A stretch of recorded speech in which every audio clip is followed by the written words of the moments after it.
Hello chess fans, this is Rick from Chess to Progress, the channel for novice and improving players.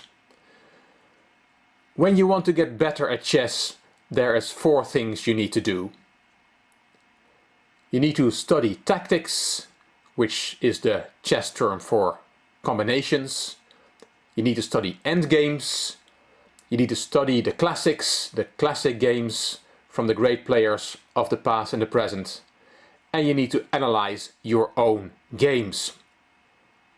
A lot of chess players think they need to study openings like crazy, but that's a misconception. Openings are not really important until you get to the 2000 ELO level or higher. And especially if you're beginning in chess or if you're improving, don't waste too much time on learning openings. It's really about the tactics, the endgames, the classics, and analyzing your own games. So I will make series on this channel on all these 4 topics. The first one today is about the tactics, and I'll make one on endgames and the classics as well. And analyzing your own games, that's really up to you. If you have played a game and you would like me to have a look at it and analyze it and show it on this channel, then please send me the notation, the PGN of the game, and I will have a look at it. So let's go and play some chess now, and this video is about tactics.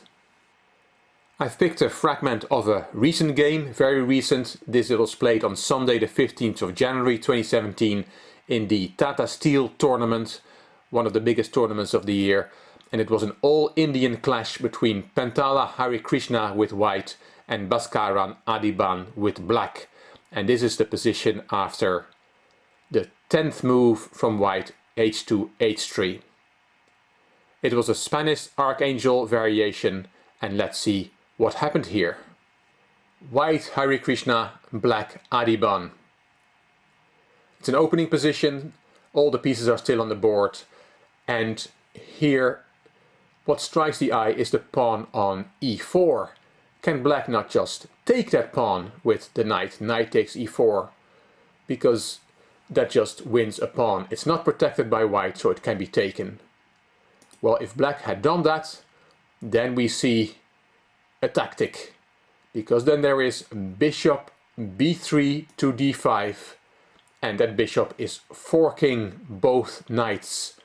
Both knights are unprotected, and there is no move that black can solve the problem of both his knights. So on the next move, white will take one of the knights and will then have won a knight for a pawn. Black of course saw that. He did not take on e4, but he could do it in a different way.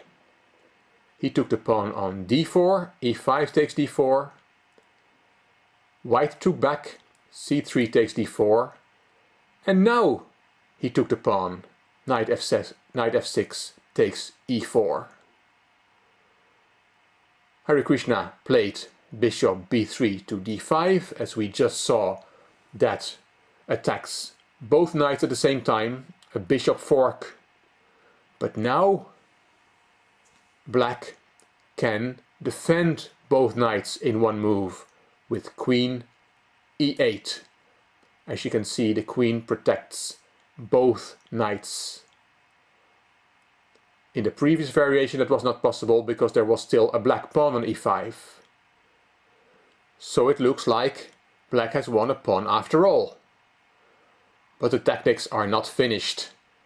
Harikrishna played queen c2, attacking both knights another time. So now the knights on c6 and e4 are attacked by both the bishop and the queen, and are only defended by the queen.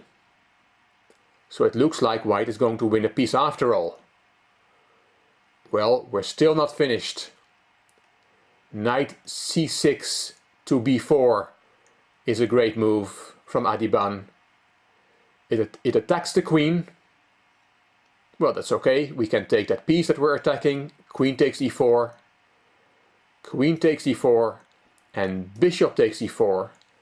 And it looks like indeed we have now won a piece with white? No, we haven't.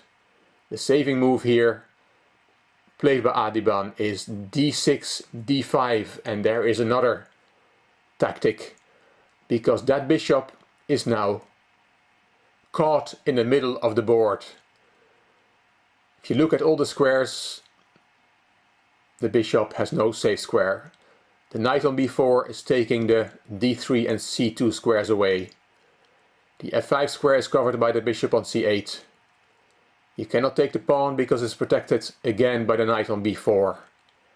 And there are no other squares, other safe squares to go to. So black is going to regain his piece. You could say you could try to kick the knight as an intermediate move, a2, a3. But then black will also wins his piece back by d takes e4. And that move is then attacking the knight on f3.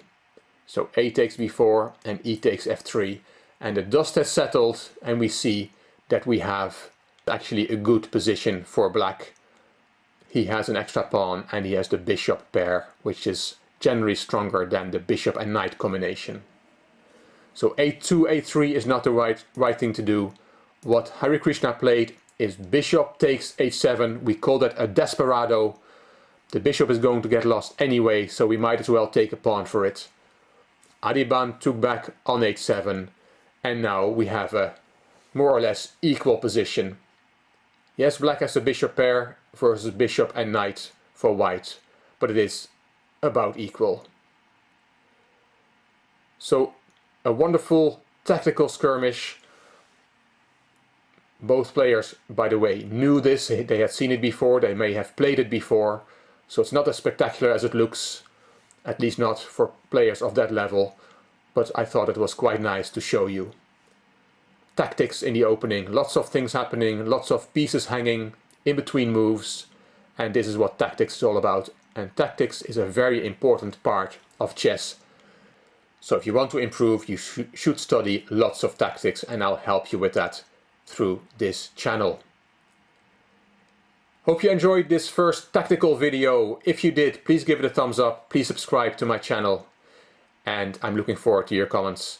You may also want to check out my other channel, Chess to Impress.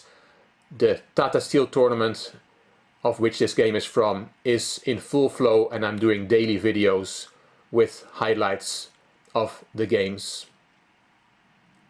This is Rick from Chess to Progress. Thank you for watching.